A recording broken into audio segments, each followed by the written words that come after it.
welcome to the Vagabond Way podcast. The journey goes ever on with the long road. This episode, Chillin with the Devil. Join the long road for a look back with Steve at an old favourite song of ours, Sister of a Dirty Moon. Kev tells us of further tales on his travels around the world in Kev's Café Corner this week in New Orleans. And the Bishop, that's me, I talk us through another track from our recent Moonshine Elegy EP. The Vagabond Way podcast featuring the long road is exploring the world of the troubadour, the adventurer, the vagabond. The world isn't beige, it isn't processed, it's authentic, it's rich and it's real. If those are the sorts of sentiments that make your brain light up, then hop on board. We are embracing all of those things, celebrating all of that, and we'd love it if you joined us on the journey.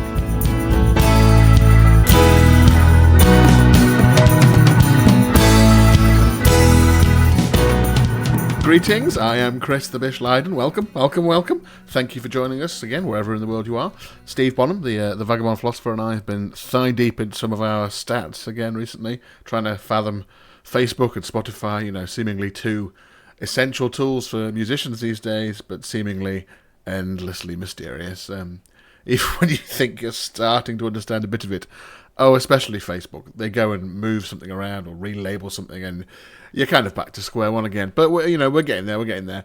One of our songs from our new EP, Moonshine Elegy, the EP launched back at the end of April, about a month ago. The song is Ballad of Duane and Billy Marie. It's going great guns on Spotify, almost 25,000 plays on there now. The top three countries where listeners are seem to be USA, Germany, and the UK, which is great. And then for some reason, Chile enters into the list, and then Latvia. Why not? Why not? The city that seems to be listening to the ballad most, for some reason, is Frankfurt in Germany. Dankeschön. The next one on the list is Buffalo in the US. Cheers, why not? Remember, if you like our stuff on Spotify, please do remember to follow us on Spotify as well. This helps us enter into Spotify's algorithms, that mysterious, murky world of algorithms. The plays are good, but the follows are also really good as well, so please do follow us there. Some gig news. Steve is going to be doing a live stream gig on Thursday, the 4th of June, 2020, starting at 8 p.m. UK time. We'll stream this on the Vagabond Way Facebook page, and it's going to be on the GSMC Online Music Club page. They invited Steve back again to do another show for them in their From the Artist's Living Room to Yours series. So join Steve then if you can, Thursday, 4th of June 2020 at 8 p.m. UK time. Usual mix of stories and songs. Steve and Kev the Big Man More, are cooking up a new song, which might start to make little appearances now and then in the coming weeks, so keep your eyes and ears peeled for that one. Our song from the end of last year, Wrapped Up in You, is up for a UK Country Music Award 2020, presented by ukcountryradio.com. We need you to vote for it, so please go to ukcountrymusicawards.com/song to vote for Wrapped Up in You. It's in the list under Steve Bonham, and the voting for that ends at the end of June, so get your votes in, please.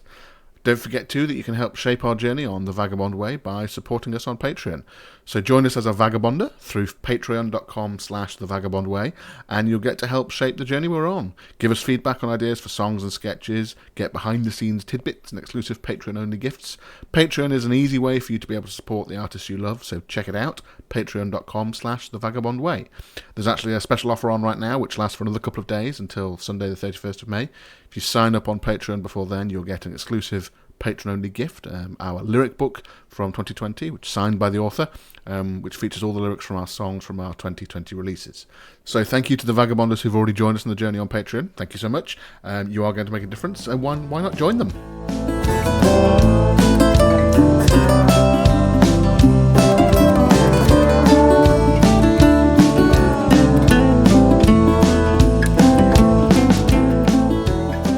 This week I'm going to spend a few minutes looking at one of the tracks from our EP, Moonshine Elegy, and that track is going to be Canyons in the Desert. I think back when we were preparing for recording the tracks, so this would have been back in rehearsals in November, December, and then going into the studio in January, we were always a bit concerned by this track, Canyons. I think initially we thought the verses were so kind of sparse, so little to hang things on. We weren't quite sure how it was going to, come together, fit together. The chorus made a bit more sense to us, I guess, but it's still a bit unclear. The lyrics for this one are, Well, to be honest, I'm the last person to speak about lyrics, really, because I'm terrible with lyrics. Often find it very hard to hear lyrics in songs, and any songs, not just our songs. I'll have to see them written down to start to make sense of them. There's some lyrics that I know, I know the sound on. I've gone for decades having learned what I thought were the sound of the lyrics, rather than actually knowing what the lyrics are.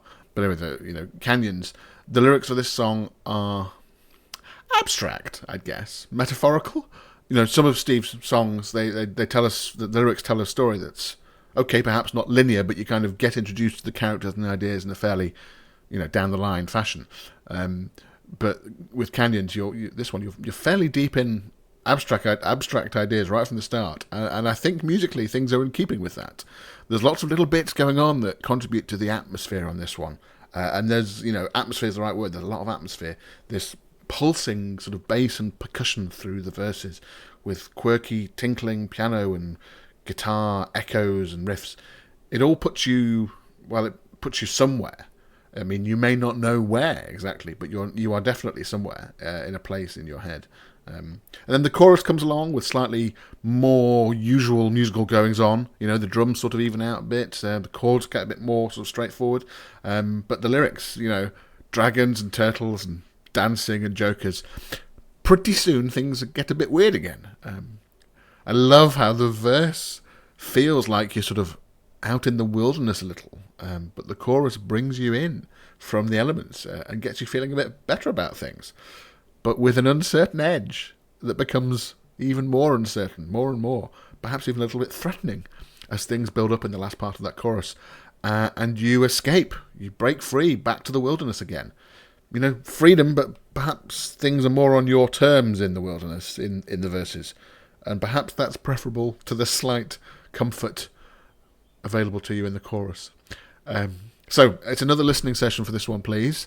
There's loads of little musical bits and bobs to listen out for. Just about every time I listen to this track, I hear something that I'd forgotten we recorded, or there's that bit there. So there's some brilliant guitar playing on this one from Kev, with these fabulously weird lyrics from Steve. And personally, I enjoyed the freedom available to me to put down the sort of quirky, jazzy piano bits down on this one. So, as usual, headphones on, eyes closed, sit back and relax, and be enveloped by the world of Canyons in the Desert from The Long Road. When the wind is howling outside your door, friends you can count on, you're not quite so sure. Find you standing on the wrong side of the road. Girl, put down your heavy load.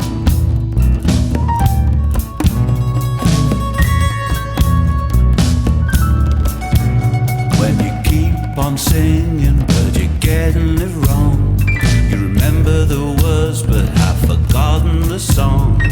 When you can't make the choices from the things that they showed, girl, put down your heavy load. Dragons in the night, turtles in the sea, canyons in the desert looking good to me. Dancing on the boulevard way down in New Orleans, turn sideways to the sun and let the Joker steal the scene.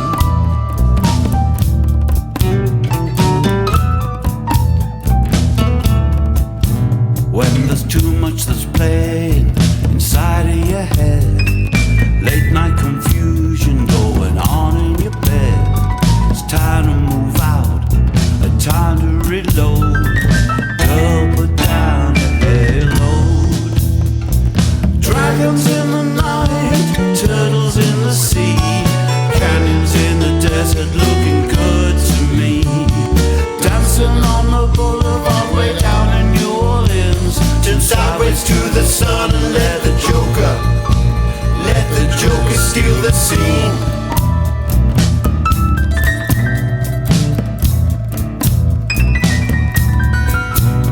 When the battle is flying like a shot in the night, whatever you're doing it right.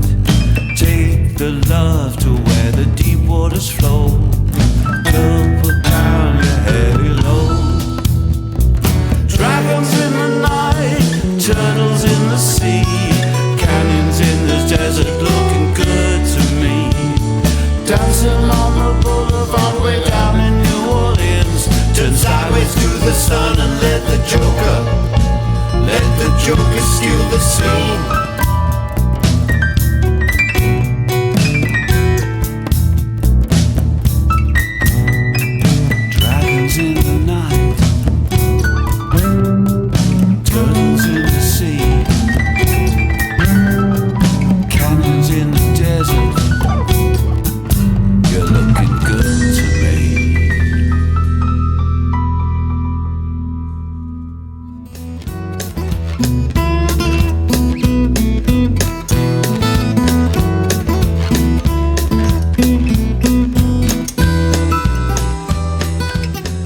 the long road revealed this week, Steve takes us back to an old favourite song of ours, via a quick examination of how some songs come into being, sometimes led by a riff or a musical motif that sort of gathers pace and snowballs a bit. Sometimes it's the words that come first, a story to be told, or a phrase that is just crying out for more attention. I'll hand over to Steve in a moment, but the track we play at the end of this section, it's one of my favourites. I probably say that every week, but it's probably true every week as well, actually. There are many things to love about what's going on this track. This was one of the first tracks that featured Kev on bass that we recorded, actually, back in Kong in Ireland. I think it must have been 2014, thinking about it. And I remember Pat, the engineer, the owner of the studio we were working in Kong, this tiny little place. Pat is a small, quiet man, really, but mean guitar player. And he's used to people coming into a studio to play, some nice gentle mandolin or some light percussion or an airy folk singer. And in walks Kev, 6 foot whatever, leather clad, long black hair, the rock jewellery, a wily grin on his face. Pat's eyes were out on stalks like, who have you fellas brought to this place? Anyway, Pat lit up another 1/4 inch of cigarette. He would tell you that he didn't smoke, I'm sure, but he always had the tiniest fraction of a cigarette on the go wherever he was. We plugged Kev into the machinery, the recording stuff. Now, bearing in mind, we'd only sent Kev the demo tracks. Kev hadn't played with us at all, ever, and had last played with Steve in a band, we think 40 years previously. Pat, we were all a little bit uncertain as to how things were going to go. Pat asked if Kev wanted to run through first or if we should just push go and, see what we got. And Kev said, just push go, you never know. So Pat pushed go. These days, re-recording the first take is no hardship. It's not wasting any tape or jeopardising any quality if it's useless. You just delete and, retake it. It's digital, it's all fine. Steve and I were as fascinated to hear what was going to happen as Pat was. We had no idea what sort of part Kev was going to lay down, really. So Pat pushed go, and Kev is off. Pat, eyes wide, slowly swivels round on his chair to face me and Steve. His mouth drops open and his thumbs slowly turn upwards and a massive grin spreads across his face. Suffice to say, Pat was impressed with what he was hearing.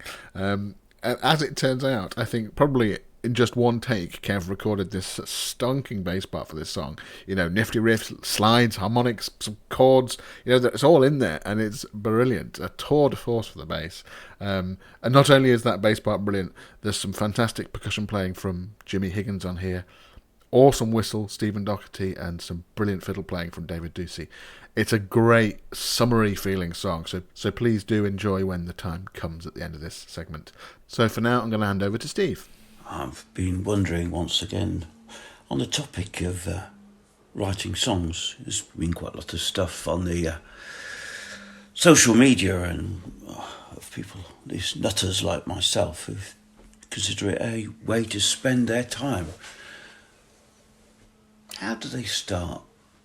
All songs start in different ways. Sometimes it's just a lick on a guitar or a story that you want to express in terms of some musical idea and musical form.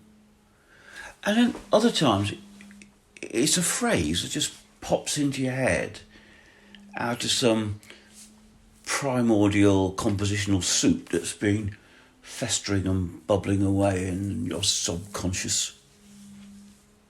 They're like a kind of, these phrases are like a grit in the oyster or the mould in the cheese. I was sitting having breakfast with my daughter Lucy the other day. She really doesn't like well-grilled bacon. Just like it crispy. And she said to me, "Don't give me any of that stuff that's been chilling with the devil." I stopped and said, "That's just such a great phrase. Where did it come from?" She said, "I don't know or care. I just don't like burnt bacon." Well, the phrase "chilling with the devil" is already making its way into a song that Kev and I are working on. Another time, it was a fine Sunday morning in Nashville, I just made my debut there.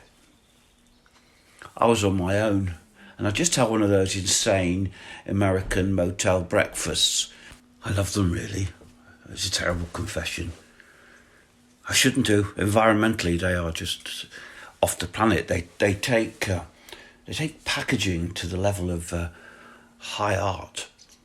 You know, there's little parcels of this and that wrapped so tight that you need the fingernails of Cruella de Vil to get into them, and pots of half and half that explode when you open them, and jelly and sausages in strange shapes, and scrambled egg that's so bouncy you can catch it again if you drop it. And the coffee is thin and mean and wiry. There's always a smiling, big-bosomed Latino lady waiting to explain, once again, to a bemused Englishman, the intricacies of a waffle iron the size of a battleship. But I digress. So that morning, I was wandering on my own around the streets of Nashville as the city slowly staggered into life. The blast of the music from all the bars was turned down a little as the barman swept out the wreckage of the night before. I guess I was feeling that strange sensation when you've done something rather well, but no one you know saw you do it. Anyway, I wandered down Broadway, past the Johnny Cash Museum, until I came to the river. There's a bridge over it towards American Football Stadium, and people were crossing for the midday game. It was the Kansas City Chiefs versus the Nashville Titans, and there were individuals and groups and family groups, and people were singing, and the mood was lovely. Didn't have any of that incipient threat that you might perhaps find at a Millwall game. But on the corner of the bridge, there was a man with a megaphone preaching, and he called out, "If you want to appreciate the Cure, you've got to know the sin." I just loved that. I just thought about it. If you want to appreciate the Cure, you'd better have done it first. A bit like, was it St. Francis or St. Augustine saying, "God grant me continence, but not quite yet." It was wonderful. So I just sat down and on the edge of the bridge and just listened to him and made little notes of other things he was saying. And that created a new song that's going to be on the next EP, or the one after, Bridge Across the River. Because you see, phrases like "chillin' with the devil" and "if you want to appreciate the Cure, you've got to know the sin," they're full.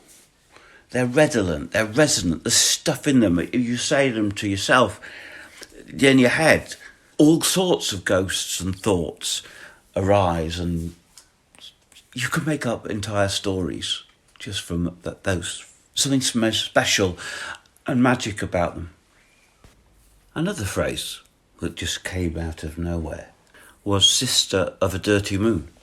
I really can't begin to think where that came from, but as soon as I heard the phrase or thought of the phrase, all sorts of ideas. You know, if I offered this phrase to many people, they would tell me a different story. There would be something there that made them think, "Oh, yes, it's about this or it's about that." It seems to switch on half-remembered feelings and fragments of whispers and ghosts. To me, it had to be about a hot day, not in England, a strong woman who chooses what she wants, a Spanish town, echoes of other worlds. I remember writing some notes down. A man waits for a woman in the place where the echoes of the Dar es Salaam linger. The silhouettes of proud bowed boats lie at sunset, and the footsteps of the traders, mystics, scholars, fierce-bearded pirates, and possessed loiter in the dirt. A man waits for a woman. Where a hot sirocco wind teases the shutters, and dogs sleep in doorways with one eye open. A man waits for a woman. Through the scent of two-stroke motorcycles, orange trees, centuries of lofty washing lines and warm drains. A man waits for a woman.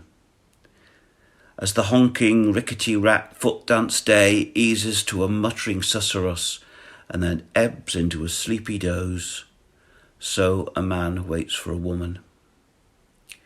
And as the everyday star emerges unexpectedly over jumbled rooftops, and the wanton moon climbs into the purple sky, still a man waits for a woman.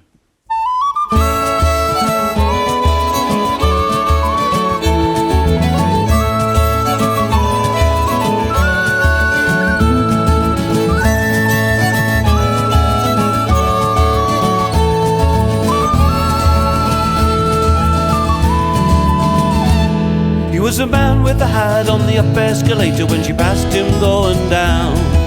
The angels sang Train Whistle Glory and the lady took up the tune. She put her head to one side and said, "I'll see you later," and the roofs of the Spanish town. You're the brother of a sunburned sky and the sister of a dirty moon. You're the brother of a sunburned sky and the sister of a dirty moon.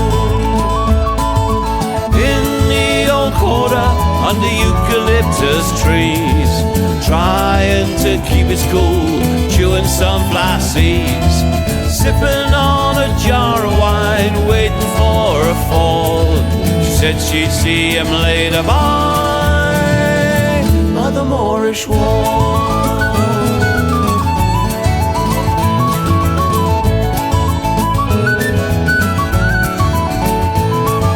The cricket sang and the apples pulled lower, it's a cracked serenade. Said it's too damned hot to be making love in the afternoon. When the sky turns to purple, it's then I'll look it over and I'll take you to my big brass bed.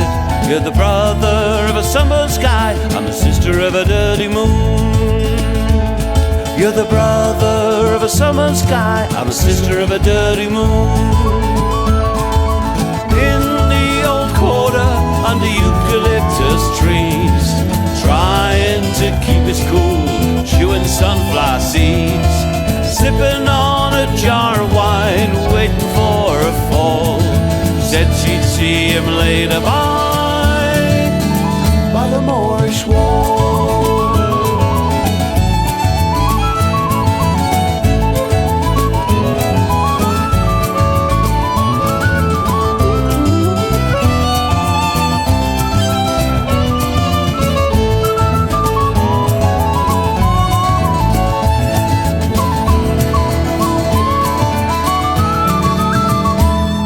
Torn dress on the bed, one body in the window, silhouetted by the lamp outside. She's listening to the sound from the river, echo in the moonshine room. There's a song that is playing in the street down below, there's a man sleeping on his side. He's the brother of a sunburned sky, she's the sister of a dirty moon. He's the brother of a sunburned sky, she's the sister of a dirty moon. In the old quarter under eucalyptus trees, trying to keep it cool, chewing sunflower seeds, sipping on a jar of wine, waiting for a fall.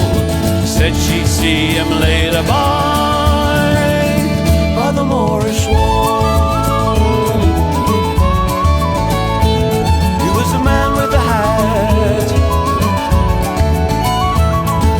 sister of a dirty, sister of a dirty moon. Sister of a dirty, sister of a dirty, sister of a dirty moon. Sister of a dirty, sister of a dirty, sister of a dirty moon.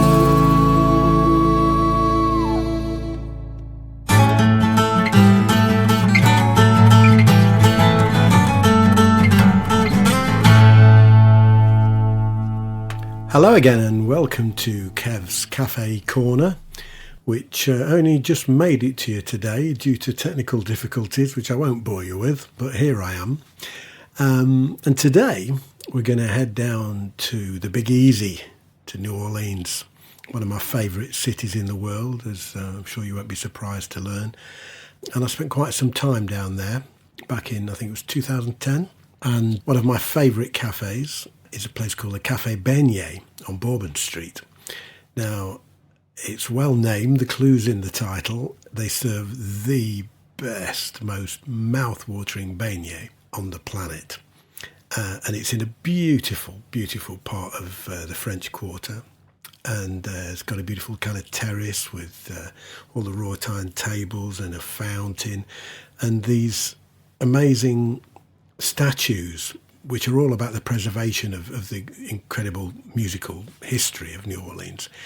And all the greats that you would imagine, Fats Domino, Alan Toussaint, Irma Thomas, and you really feel you're in the very, very heart of New Orleans and the music and what have you. And of course, the French influence on that city cannot be understated. And the beignet is just such a glorious thing to have with a nice cup of coffee. You know, you normally get all the nice white icing sugar dusting all over your face while you eat it. And, you know, you don't care because you're at one with the beignet. So I can certainly recommend that. There's a few of them actually around the city, but the Bourbon Street one's really cool. And I can recommend that as a place to visit. Among the many places to visit in New Orleans, I had such a great time. The musicians there that I met, there was a superb band called the Jazz Vipers who were playing at a place called the Spotted Cat, which is just off the French Quarter on Frenchman Way. And I met their trumpet player, Jack Fine, who back then was, I think, in his 80s, an amazing guy. Carried a loaded pistol around with him at night because he said it made him feel safer. I don't know whether it did, but what a character. And their music was just superb, proper traditional jazz, just no microphones, just all sat there banging away, playing. It's just superb. And one of the songs that I wrote about my visit there was in the kind of Zydeco vibe called Old New Orleans. And I name-checked the Jazz Vipers in it. Not that they needed it, because a couple of years later they were featured on the soundtrack of the TV series Treem, which is set down in New Orleans. Really just one of the most incredible places on the planet, New Orleans. And completely alien, really, to the rest of America. As you go across the bridge over Pontchartrain there, you really feel like you're leaving that America behind and finding... well, just a treasure chest, really. So this is my homage to that wonderful city. This is called Old New Orleans.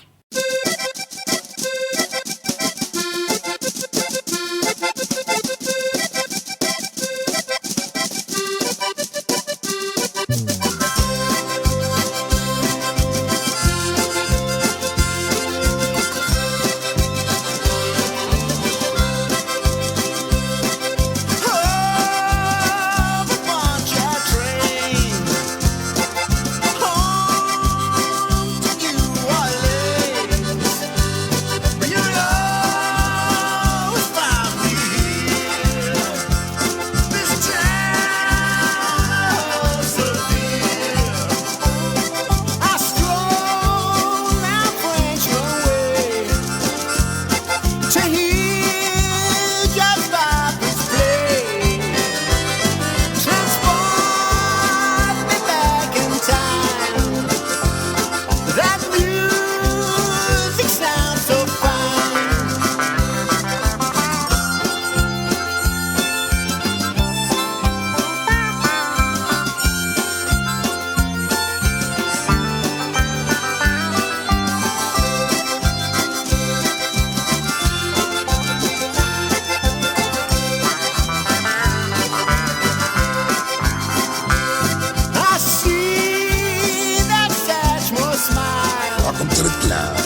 Satchmo said on there, welcome to the club. See you next week. Now,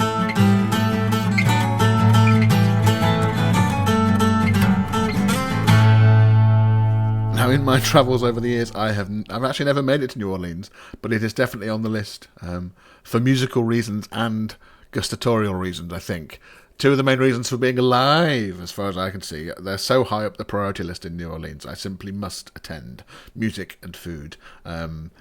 In fact, I should probably add beignets to my list of Bishop's Daily Bread, thinking about it. They are right up my bloody alley, and no mistake. Great, too, to hear Kev's song, Old New Orleans. The Long Road, we actually played that at a bunch of gigs. Was it last year or the year before now? I can't remember. Great fun to learn. Chugs along very, very nicely and went down great with the audiences around the place. So, more from Kev next week.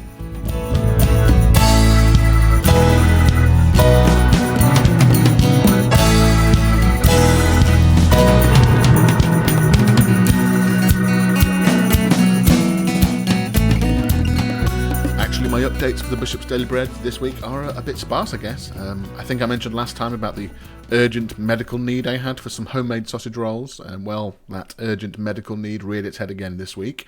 I upgraded the meat, though, this time as an experiment. Rather than the second cheapest pack of sausages at the supermarket, I went for one of their premium range, premium pork sausages, to see if it had an effect. And I'd say it did.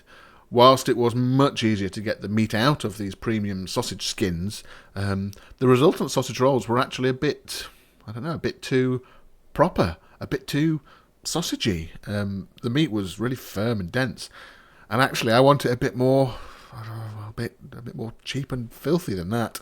So perhaps next time I need a middle ground, a mix of cheap and premium sausage meat. So you get some filth, but not overly filthy. I did also experiment with a slightly different pastry technique. Obviously, I'm not making the puff pastry. God, there's only so much time one got in lockdown.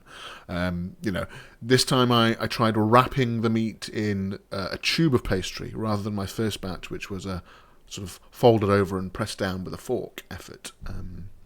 The tube this week didn't hold together fully with, some of the innards were poking out here and there. It tasted fine, but obviously looked a bit horrific. I think the folding and pressing method from the previous batch was much more consistent.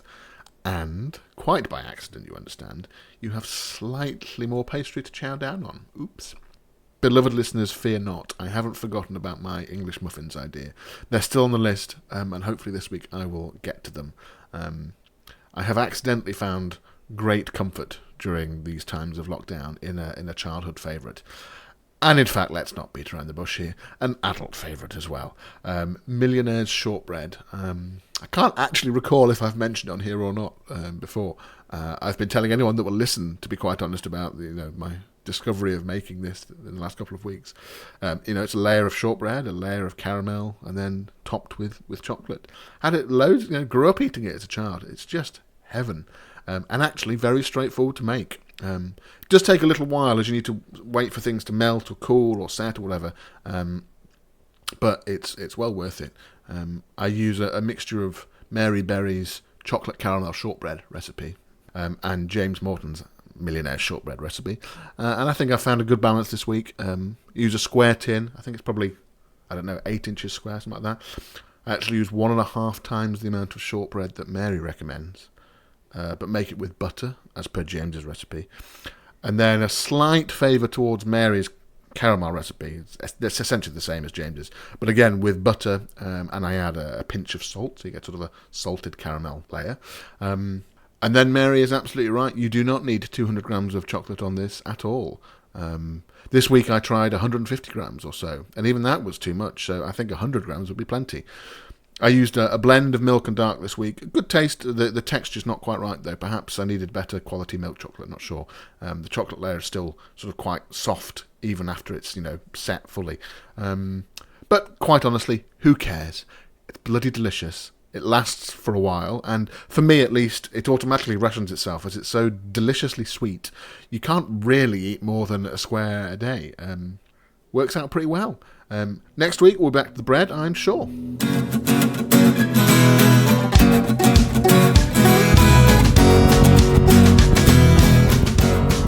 Well, Well, that's it for this week. Thank you very much for listening, as always. Please remember, subscribe to this podcast. We are on Apple Podcasts, SoundCloud, Spotify, and Acast. Next episode will be out next week, Friday the 5th of June, 2020. You can always check out all our past episodes wherever you listen to your podcasts. Let us know what you think. Find us on Facebook, The Vagabond Way, or Steve Bottom of the Long Road. That's our main social media channel. You can also check out our YouTube channel, youtube.com/The Vagabond Way. There's music videos for all of our current songs up there. You can hear all of our music on Spotify and Apple Music. Go and have a listen. If you like what you hear, why not consider purchasing from Apple Music or another digital store? If you use Spotify, please remember to follow us on Spotify. We're on Patreon at patreon.com/The Vagabond Way. Patreon is a great platform that makes it super easy for anyone out there, to support content that you love on a monthly basis. It gives you direct access to the people creating the stuff you love, us, hopefully, and you get to play an integral part in shaping the direction of things that we make. So, become a Vagabonder, that's our name for our supporters on Patreon, to help us create music, live performances, books, short stories, this weekly podcast, and some new things we're cooking up. As a Vagabonder, you can get the recordings and books we make for free, receive exclusive Patreon-only merchandise in the post, get regular behind-the-scenes updates from us, unlock access to exclusive live-stream performances and Q&As, and lots more. You can help us create something different, something that entertains, and something that inspires others. So, join us on the journey and release the vagabond within. Patreon.com/The Vagabond Way. Thank you once again, brave adventurers, vagabonds and explorers, for joining us on The Vagabond Way. Remember, the world isn't beige, it's authentic, it's rich and it's real. Embrace every last bit of it. Until next time, the journey goes ever on with The Long Road. Bye for now.